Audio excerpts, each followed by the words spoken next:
আসসালামু আলাইকুম রহমতুল্লাহি ওয়া বারাকাতুহু।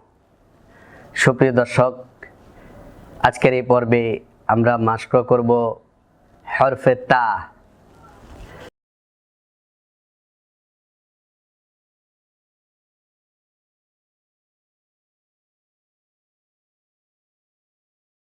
মাস্ক করার শুরুতে আমরা জেনে নেব তা হরফের মাখরাজ।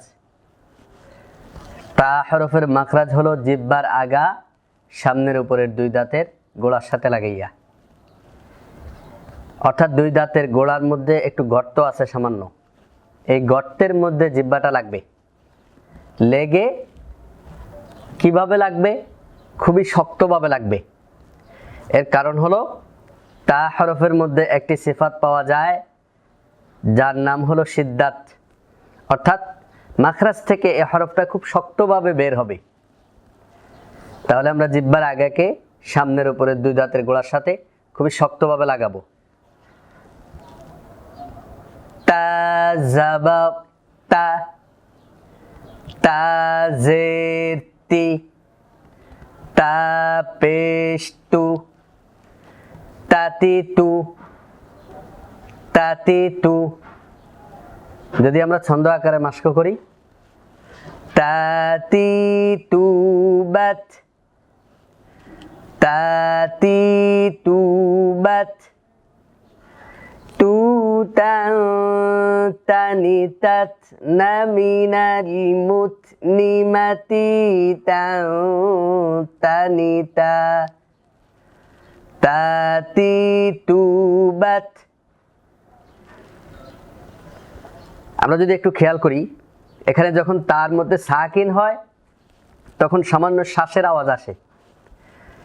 এর কারণ হলো এর মধ্যে একটি সিফাত পাওয়া যায় হামস। এই হামসটা খুব দুর্বলভাবে আদায় হবে কাফ এবং তা এই দুইটা হরফে। তাহলে কিরকম আওয়াজ হবে?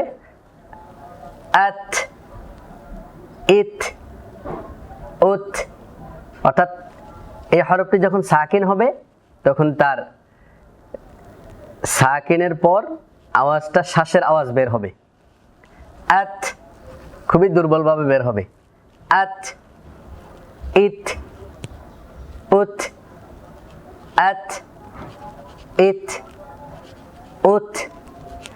তাতি তু বাত, তু তান তানি তাত নামিনাল মুত নিমাতি তান তানি তা, তাতি তু বাত।